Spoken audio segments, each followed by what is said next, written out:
পাকিস্তান বলা হয় পেসার তৈরির কারখানা। সেই পাকিস্তানে কাছাকাছি সময়ে এ দল আর জাতীয় দলের সফর। ইন্টারন্যাশনাল সিরিজ শুরুর আগে ক্রিকেটারদের প্রস্তুতির আদর্শ মঞ্চ এই দলের সিরিজ। আর খেলা যেহেতু পাকিস্তানে, আলাদা করে আসছে পেসারদের কথাই।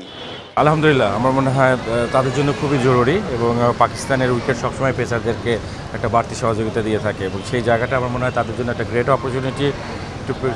ন্যাশনাল টিমের আপনার যারা আছে এবং ন্যাশনাল টিমের বাইরে যারা আছে তারা যারা প্রেশারটা ক্রিয়েট করতে পারে, লাল বলে অনেকে সুযোগ পাবে, সাদা বলে সুযোগ পাবে। সো আমি মনে করি অ্যাজ এ প্লেয়ার প্রত্যেকটা জায়গায় অ্যাডাপ্ট করা, এবং আমরা মনে করি যে বাংলাদেশ ক্রিকেটকে সামনের দিকে যদি এগিয়ে নিতে হয় তাহলে আমার কাছে মনে হয় যে তাদের অবশ্যই জানা বলার হতে হবে, এবং ইন্টারন্যাশনালি যদি আমরা সাকসিড হতে চাই তাহলে আমাদের মনে হয় যে এই জেনারেশনকে অবশ্যই পারফর্ম করতে হবে। পাকিস্তানের উইকেটগুলো থাকে ব্যাটিং ফ্রেন্ডলি, তাই উইকেট তুলতে বোলারদের কষ্ট করতে হয়, বারবার পরিকল্পনায় বদল আনতে হয়। কঠিন কন্ডিশন তাদের প্রস্তুত করে আরও কঠিন পরিস্থিতির জন্য। আমার মনে হয় যে সবার জন্য সুযোগটা রয়েছে, নট অনলি পেস বোলার, আপনারা আমাদের যারা বোলিং ডিপার্টমেন্ট আছে সবার জন্য একটা সুযোগ।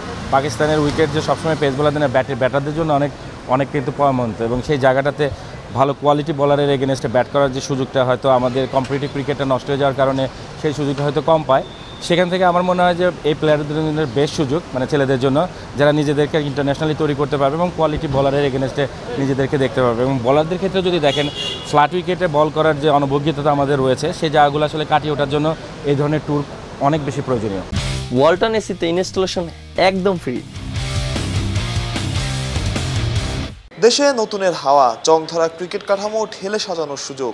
শুরুটা হতে পারে আসছে সিরিজ দিয়েই। আমি তো বিশ্বাস করি যে নতুন পথে চলতেই হবে, কারণ আমরা অনেকখানি ইন্টারন্যাশনাল ক্রিকেট থেকে পিছিয়ে পড়েছি।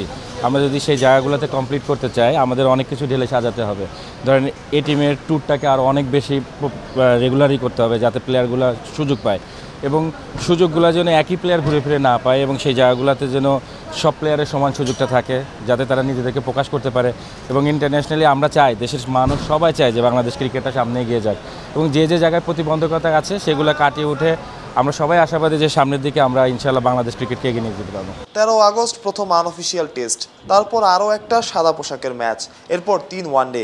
বাংলাদেশের ক্রিকেটাররা আরও নির্দিষ্ট করে বললে পেসাররাই সুযোগ কাজে লাগাতে পারবেন কিনা দেখা যাক। মাহফুজ প্রত্যয়, অলরাউন্ডার।